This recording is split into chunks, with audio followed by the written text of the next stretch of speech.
15 bishii Oktoobar sanadkii 1969 ayaa la dilay madaxweynihii Soomaaliya Cabdirashiid Cali Sharmaake isagoo socdaal ku mareeyay magaalada Laascaanood waxaana Allah u naxariistay madaxweynaha la aasay 20 bishii Oktoobar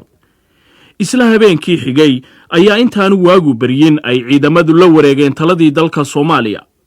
haddaba sida laga yaabo inay dhageystayaal badan xusuusan yihiin sanad guuro walba oo ku aadan markii ciidamadu ay qabsadeen talada wadanka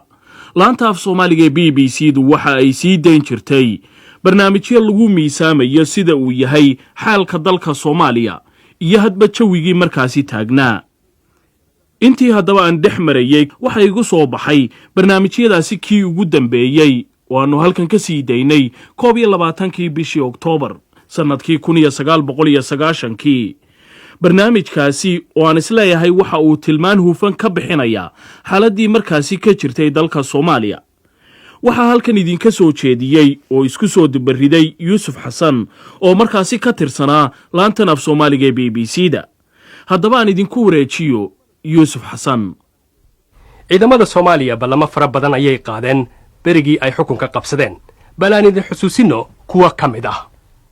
dalka Soomaalida marka aanu ku taagno adimo caafimaad qaba oo lagu socon karo ayaanu dabadeeto haddii aanu nahay ciidamada militariga xukunka ku wareejin doonaa dad Soomaaliya oo u qalma madaxtinimada wadanka ciidamada militariguna waxa ay dabadeeto ku noqon doonaa buu yiri jagooyinkii loo qoray iyo shaqadoodu wixii ay ahayd waxaan niyeysnahay in dadka aan u dhiibo xukunkii mar allaale marka wadankaas laga dhameeyo musuqmaasuqi oo loo soo celiyo dawlad wanaagsan General Maxamed Siyaad waxa uu yiri anigu hunguri maanta kama qabo in aan madaxweyne amba ra'iisul wasaare noqdo waxa uu intaa ku daray in aanu taariikh u qaban karaynin ay damacsan yihiin dalka Soomaaliya in lagaga sameeyo doorasho caama hase yeeshee waxa uu ku daray in dastuur lagu hayo gacanta golaha sare ee thawrigu waxay ka tashan doonaan dastuurkaas haatan la hindisaayo in degdeg sharci u ahaado iyo dadka in afti lagu weydiiyo 1974 oo sanadkii afraad ee taliska militariga uu xukunka qabsaday waxaan la weydiiyay Maxamed Siyaad Barre waxyaaladii wadanka uu qabtay wuxuuna ku jawaabay sida tan hadal kuma koobi karaan isleeyahay waxyaalaha waaweyn oo gacanka uu qabtay balse waxaan haddaan mid ka taabto aan isleeyahay waxa ugu weyn waxay noqon karaan in dadka Soomaalida ah oo awalto hurday inuu hurdada ka toosay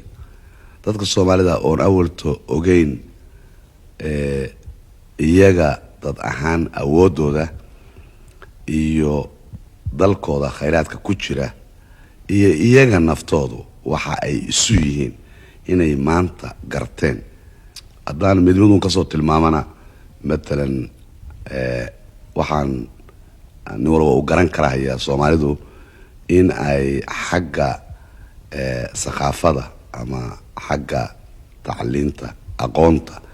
inay ku xirnaayeen ajnabi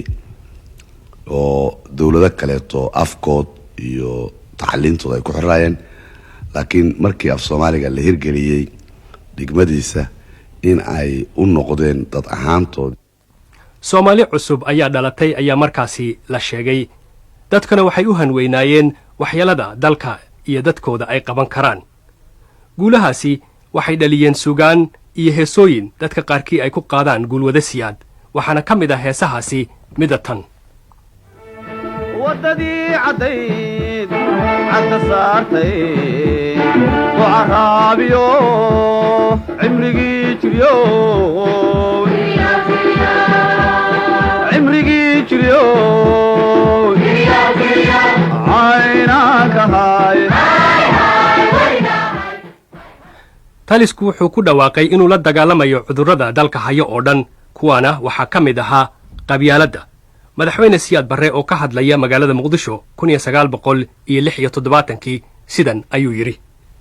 kaankaanu waxa weeye mid hantiwadaaga waxa weeye mid wadaniya